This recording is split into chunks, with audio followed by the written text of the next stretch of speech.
হাবিব সাল্লাল্লাহু আলাইহি ওয়াসাল্লাম তিনি ডাক দিয়ে বলেন, এই জাহান্নামটা কত কঠিন একটি ময়দান হবে, কত কঠিন একটি জায়গার নাম হলো জাহান্নাম।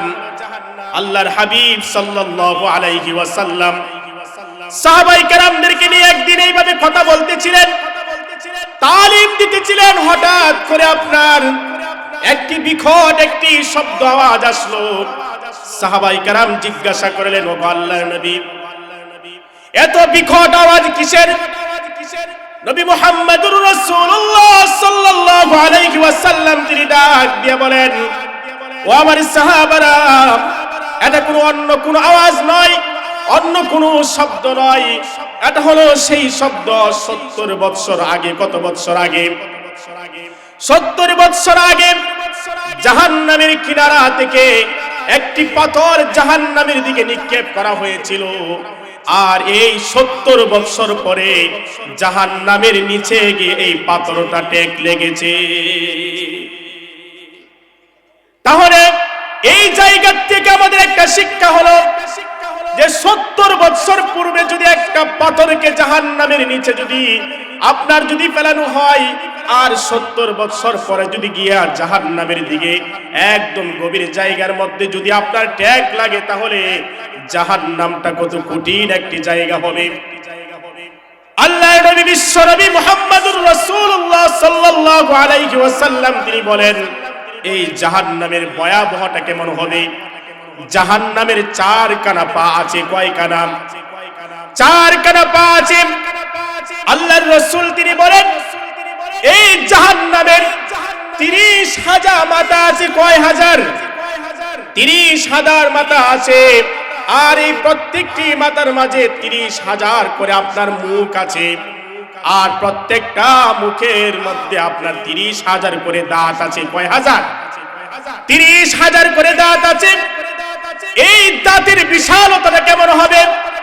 আল্লাহ নবী বিশ্ব নবী মুহাম্মদুর রাসূলুল্লাহ সাল্লাল্লাহু আলাইহি ওয়াসাল্লাম তিনি ডাক দিয়ে বলেন, এক একটা দাঁত হবে বিশাল উহুদের পাহাড়ের নেই। কিসের নেই?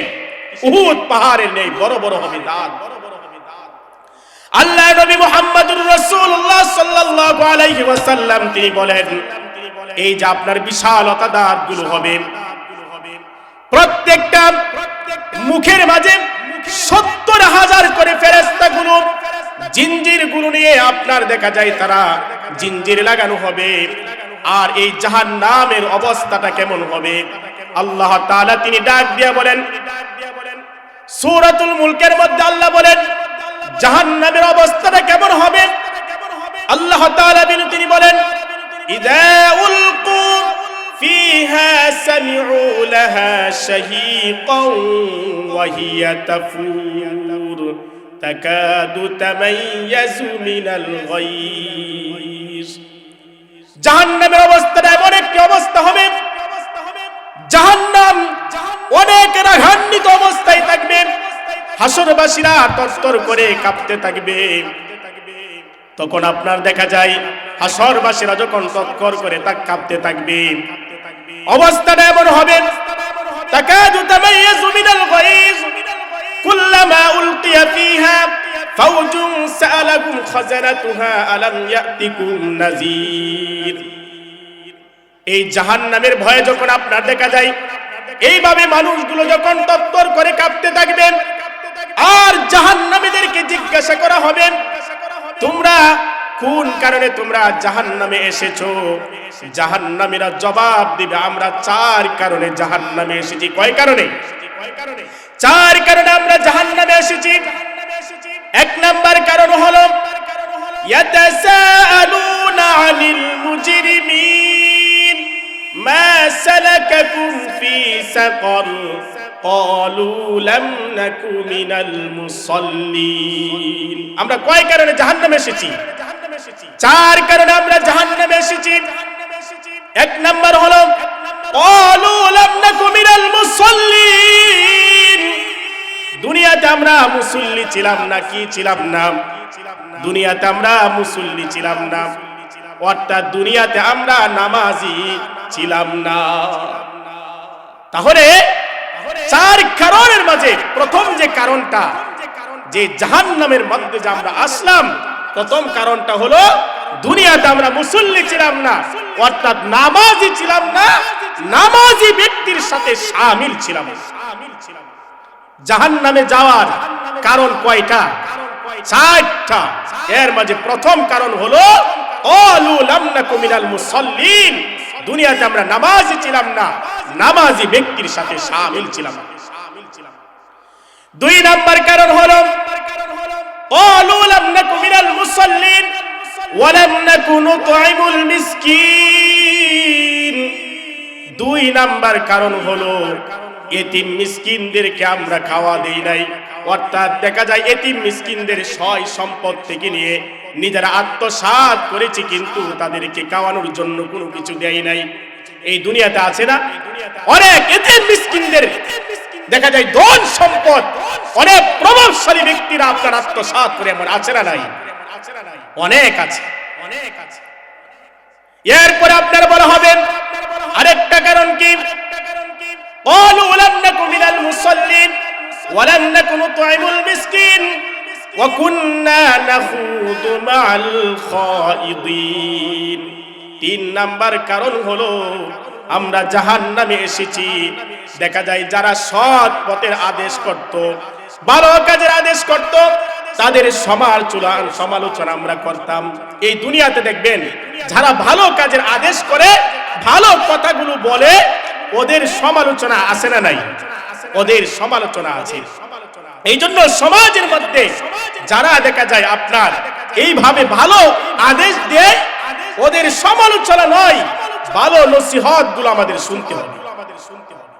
4 নাম্বার কারণ হলো ওয়া কুন্না নুকাযযিবু বিয়াউমিদ্দিন। 4 নাম্বার কারণ হলো দেখা যায় আল্লাহ তাআলা যে তিনি বলেছেন কিয়ামত হবে, এই বিষয়টা আমরা বিশ্বাস করতাম না, অর্থাৎ প্রতিফলন যে হবে এই বিষয়টা আমরা বিশ্বাস করতাম না। তাহলে জাহান্নামীদেরকে জিজ্ঞাসা করার পরে দেই, তারা বলবে কয় কারণ? বলবে 4টি কারণ বলবে। 1 নাম্বার হলো দুনিয়াতে আমরা মুসল্লি ছিলাম না, অর্থাৎ নামাজি ছিলাম না। 2 নাম্বার হলো এতিম মিসকিনদেরকে খাওয়ান দেই নাই। 3 নাম্বার হলো যারা দেখা যায় ভালো কাজ করত, ভালো কথা বলতো, ওদের সমালোচনা করতাম। 4 নাম্বার কারণ হলো দেখা যায় কিয়ামতের যে বিষয়গুলো আছে, এই বিষয়গুলো আমরা বিশ্বাস করতাম না।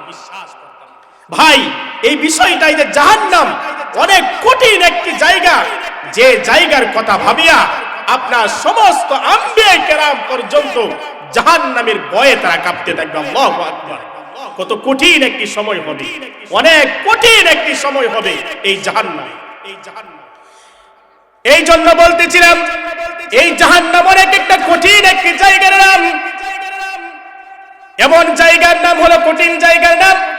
আল্লাহর হাবিব সাল্লাল্লাহু আলাইহি ওয়াসাল্লাম তিনি ডাক দিয়ে বলেন যে জাহান্নামের ভয়ে আপনার দেখা যায় হযরত ইসরাফিল আলাইহিস সালাম, মিকাইল আলাইহিস সালাম, আজরাইল আলাইহিস সালাম সহ বড় বড় 4 জন ফেরেশতা পর্যন্ত তরতর করে কাঁপতে থাকবে জাহান্নামের ভয়ে। শুধু দেখা যায় ফেরেশতারাই নয়, যত আম্বিয়া কেরাম আছে সব আম্বিয়া কেরাম পর্যন্ত জাহান্নামের ভয়ে আপনার কাঁপতে থাকবে। এমনকি আপনার দেখা যায় হযরত ঈসা আলাইহিস সালাম, হযরত মূসা আলাইহিস সালাম পর্যন্ত এই জাহান্নামের ভয়ে দেখা যায় কম্পন সৃষ্টি হয়ে যাবে।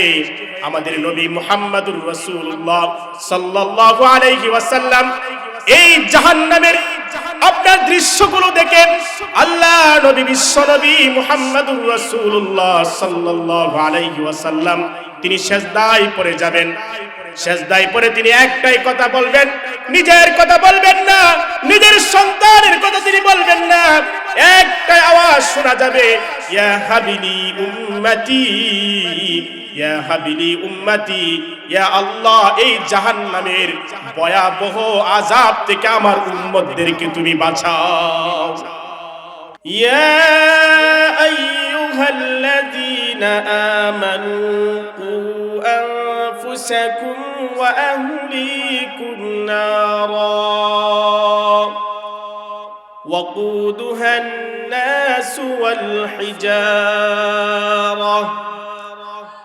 وقال رسول الله صلى الله عليه وسلم يؤتى بجهنم يومئذ لها 70,000 زمام مع كل زمام 70,000 ملك يجرونها أو كما قال عليه الصلاة والسلام صلى الله وعلى محمد صلى الله وعليه وسلم صلى الله وعلى محمد صلى الله وعليه وسلم بلغ العلا بكماله كشف الدجى بجماله حسنت جميع خصاله صلوا عليه وآله سلموا يا قوم بل صلوا على صدقنا من مصطفى ما جاء إلا رحمة للعالمين আসলে এই জান্নাতের বাগান আজকে আছে আগামী কালকে থাকবে না এই জন্য যেমন আগামী কালকে থাকবো না আমারও এমন একটা দিন চলে আসবে যে সময়ের মাঝে আমিও দেখা যায় চলে যাব আমরা সবাই চলে যাব এই পৃথিবীর মাঝে আপনার যে কোনো জিনিস মতানৈক্য অর্থাৎ মতবিরোধ আছে কিন্তু একটা জিনিসের কোনো মতবিরোধ নাই এই জিনিসটা কোনটা এই জিনিসটা হলো যে মৃত্যু যে হবে এই জিনিসটার কোনো মতবিরোধ আছে আমরা সবাই জানি মৃত্যুর স্বাদ আমাদের গ্রহণ করতে হবে নাকি কোনো সন্দেহ আছে এই পৃথিবীর মাঝে যত সুপার পাওয়ার বাদশা হোক যতই ধনাঢ্য ব্যক্তি হোক যতই ক্ষমতাওয়ালা ব্যক্তি হোক কেহ এই দুনিয়াতে থাকতে পেরেছে কেহ এই দুনিয়াতে থাকতে পারে নাই থাকতে পারবেও না এই জন্য আমাদের চলে যাইতে হবে যেহেতু আমাদের এই দুনিয়া থেকে চলে যাইতে হবে এই জন্য আমাদের উচিত যে আমাদের বিচারের সম্মুখীন হতে হবে মৃত্যুর পরে আবার মানুষের আল্লাহ তাআলার কাছে জবাবদিহিতা করতে হবে আর মৃত্যুর পরে মানুষের ঠিকানা আছে দুইটা ঠিকানা কয়টা ঠিকানা দুইটা ঠিকানা একটা হলো জান্নাত আরেকটা হলো জাহান্নাম একটা হলো জান্নাত আরেকটা হলো জাহান্নাম এই দুনিয়াতে আমরা যদি ভালো কিছু করে যাইতে পারি তাহলে পরজগতে হবে আমার শান্তির ঠিকানা আর এই ঠিকানার নাম হলো জান্নাত এই ঠিকানার নাম কি জান্নাত আর যদি আমি ভালো কিছু করে না যাইতে পারি ঠিকানাটা হবে জাহান্নাম ঠিকানাটা হবে কি জাহান্নাম আর এই জাহান্নাম অনেক কষ্টের একটা জায়গা যে জায়গাতে শান্তি বলতে কিচ্ছু নাই এর নাম হলো জাহান্নাম এর নাম কি জাহান্নাম আমি আপনাদের সম্মুখে একটা আয়াত তেলাওয়াত করেছি আল্লাহ তাআলা এই আয়াতের মধ্যে বলেন ইয়া আইয়ুহাল্লাযীনা আমানু কু আনফুসাকুম ওয়া আহলিকুম নারা ওয়াকুদুহান নাস ওয়াল হিজারা আল্লাহ বলেন ঈমানদারদেরকে আল্লাহ তাআলা ডাক দিয়েছেন হে ঈমানদারগণ তোমরা নিজেরা জাহান্নামের আগুন থেকে বাঁচো এমনকি তোমার আহলে আওলাদ যারা আছে তাদেরকে জাহান্নামের আযাব থেকে কিভাবে বাঁচে এই বিষয় তাদের কাছে দাওয়াতটা পৌঁছিয়ে দাও অর্থাৎ সৎ কাজের অসৎ কাজের দাওয়াতগুলো তাদের মাঝে পৌঁছিয়ে দাও আর ওয়াকুদুহান নাস ওয়াল হিজারা এই যে কঠিন জাহান্নাম এই জাহান্নাম প্রজ্বলিত করবেন আল্লাহ তাআলা মানুষ আর পাথর দিয়ে কি দিয়ে মানুষ আর পাথর দিয়ে এই জাহান্নামটা অনেক কঠিন একটি জায়গা ভাই, যে জায়গাতে শান্তি বলতে কিচ্ছু নাই। নিম্ন জাহান্নামের যে শাস্তিটা হবে, সব চাইতে ছোট যে শাস্তিটা হবে, এই ছোট শাস্তিটাই হলো জাহান্নামে দুইটা আপনার জুতা পরিধান করে দেওয়া হবে। আর ছোট জাহান্নামের শাস্তি আপনার কত কঠিন হবে, দুইটা জুতা পরবে আর মগজগুলো আপনার, মানুষ ভাত রান্না করলে টকবক করতে থাকে গরম পানি, এইভাবে দুইটা জুতার কঠিন আযাবের যন্ত্রণা আপনার মগজগুলো আপনার দেখা যায় টকবক করতে থাকে। আল্লাহু আকবার, কত কঠিন হবে, অনেক কঠিন একটি জায়গার নাম হলো জাহান্নাম। আল্লাহ নবী বিশ্ব নবী মুহাম্মদুর রাসূলুল্লাহ সাল্লাল্লাহু আলাইহি ওয়াসাল্লাম যখন সিজদায় পড়ে যখন তিনি এইভাবে উম্মতের মায়ায় যখন তিনি কাঁদতে থাকবেন, আল্লাহ তাআলা জানিয়ে দিবেন, হে হাবিব, এই দুনিয়াতে আপনার ৬৩ কাল পর্যন্ত আপনি দেখা যায় কষ্ট মুজাহাদা করেছেন, আজকে আপনার এই কাদার জায়গা নয় গো নবী, আমি জানিয়ে দিলাম ওই যে দেখা যায় ছোট্ট একটা পাতিলার মাঝে একটু সামান্যতম পানি আছে, এই পানিটা আপনি হাতে নেন। আল্লাহর নবী বিশ্ব নবী মুহাম্মদুর রাসূলুল্লাহ সাল্লাল্লাহু আলাইহি ওয়াসাল্লাম এই পাতিলা থেকে পানিটা নিয়ে জাহান্নামের দিকে যখন ছিটিয়ে দিবেন, জাহান্নাম একটা দৌড় দিয়ে চলে যাবে। যখন জাহান্নাম দৌড় দিয়ে চলে যাবে, তখন আল্লাহর রাসূল সাল্লাল্লাহু আলাইহি ওয়াসাল্লাম বলবেন যে আল্লাহ, এই জাহান্নামের ভয়ে পুরা বাসরবাসী দেখা যায় ভয়ে কম্পন হয়ে গিয়েছে, এই সামান্য পানির কি পাওয়ার। আল্লাহ জানিয়ে দিবেন, ওগো নবীজি, এই পানিটা সাধারণ পানি নয়, আপনার উম্মতেরা এই দুনিয়া থেকে যখন গুনাহ করেছিল আর এই গুনার ভয়ে তারা যখন নির্জনে গিয়ে যখন চোখের পানি জুয়ে রব্বে কারীমের কাছে চেয়েছিল, এই পানি হলো সেই পানি আমি জমায়েত করে রেখেছিলাম, এটা কোনো অন্য কোনো পানি নয়। এই জন্য বলতেছিলাম ভাই, এই দুনিয়া হলো থাকার জায়গা নয়, আমরা যেন ভালো কিছু যেন করে যাইতে পারি। আল্লাহ পাক আমাদের সবাইকে তৌফিক দান করুক, আমিন। ওয়া আখিরু দাওয়ানা আনিল হামদুলিল্লাহি রাব্বিল আলামিন।